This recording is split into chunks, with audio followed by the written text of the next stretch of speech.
সুপ্রিয় দর্শক, ভালো খাবার, আকর্ষণীয় খাবার মানেই যে দামি খাবার, নিশ্চয়ই না।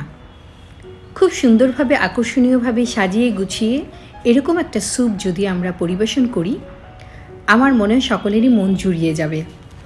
আর একই সাথে এটা টেস্ট, সেটা তো আপনি নিশ্চয়ই কম্প্রোমাইজ করবেন না। আজকের রেসিপি টমেটো স্যুপ রেসিপি। এর জন্য আমি 1/2 কেজি টমেটো নিয়েছি। আমি খুব লাল দেখে পাকা টমেটো নিয়েছি, তাতে রঙটা অনেক ভালো আসবে। এবার আমি টমেটোগুলোকে 4 টুকরো করে কেটে নিচ্ছি।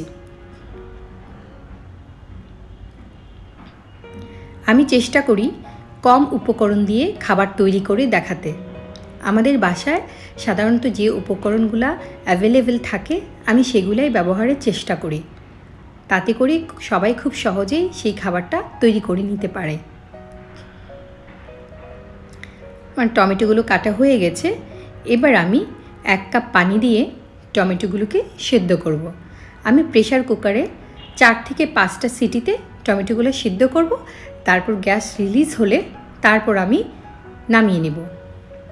আমি টমেটোগুলোর স্কিন এখন ছাড়াবো না, এটাকে আমি ব্লেন্ড করব, কারণ বিচিগুলোর জন্য পরবর্তীতে যেহেতু ছাঁকতেই হবে, আগে থেকে খোসা ছাড়ানোর প্রয়োজন নেই। একটা ছাঁকনির সাহায্যে আমি এটা ছেঁকে নিচ্ছি।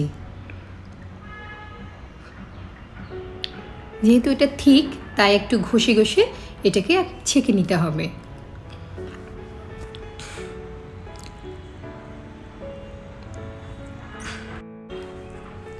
এখন বাজারে প্রচুর পরিমাণে টমেটো পাওয়া যায় এবং অত্যন্ত সস্তা। আপনারা চাইলে টমেটো স্যুপটা করে বাচ্চাদেরকে খাওয়াতে পারেন। সাধারণত ছোট বড় সবাই এই স্যুপটা খুব পছন্দ করবে। দেখতে পাচ্ছেন স্কিন এবং বিচিগুলো আলাদা হয়ে গেছে। এটা বেশ ঘন একটা লিকুইড হয়েছে। আমি একটু বাটার দিয়ে করব। 1 টেবিল চামচ বাটার নিয়েছি। আপনারা চাইলে তেলও ব্যবহার করতে পারেন। 2 টুকরো দারচিনি এবং 4টি লবঙ্গ দিয়ে দিয়েছি, তাতে করে ফ্লেভারটা অনেক ভালো আসবে। এবার আমি লিকুইডটা ঢেলে দিচ্ছি। নেড়ে চেড়ে আমি ফুটিয়ে নেব। এটা বেশ ঘন আছে।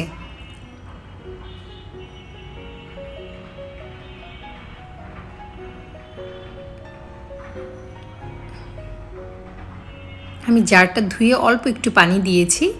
এটা অনেক ঠিক এবং টমেটো স্যুপ বানানোর জন্য এখানে আরও 1 কাপ পানি আমি দিয়ে দিব।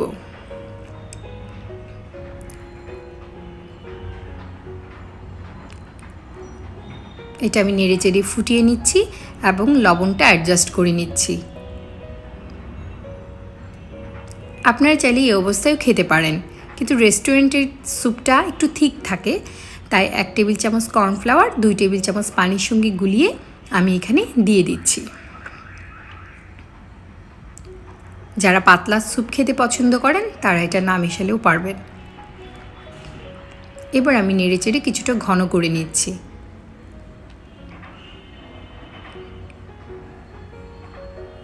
খুব বেশি সময় লাগে না, 5-7 মিনিটের মধ্যেই হয়ে যায়।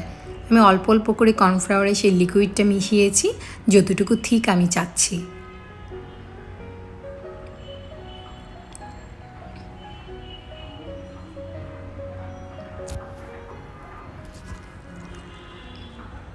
ভালো করে ফুটিয়ে নিয়েছি।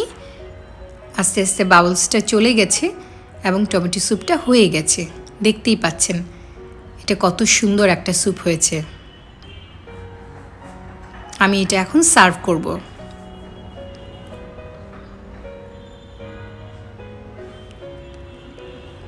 বলার অপেক্ষা রাখে না এই স্যুপটা কতটা সুন্দর এবং কতটা টেস্টি।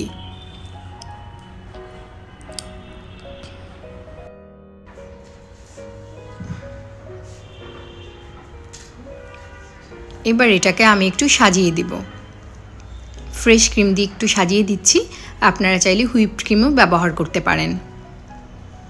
দেখতেই পাচ্ছেন কতটা ফুটে আছে একদম। একটু পুদিনা পাতা দিয়ে দিয়েছি।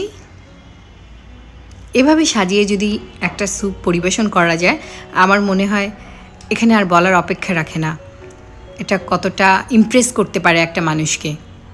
আশা করি আজকের রেসিপি আপনাদের ভালো লেগেছে। আমার এই রেসিপিটি যদি আপনাদের ভালো লাগে, আপনাদের উপকারে আসে, আমার চ্যানেলটা সাবস্ক্রাইব করবেন আশা করি। লাইক, শেয়ার এবং কমেন্ট করে আপনাদের মূল্যবান মতামত আমাকে জানাবেন। আর বেল আইকনটা ক্লিক করে দিবেন, তাতে করে আমার ভিডিও নোটিফিকেশন সবার আগে আপনি পেয়ে যাবেন।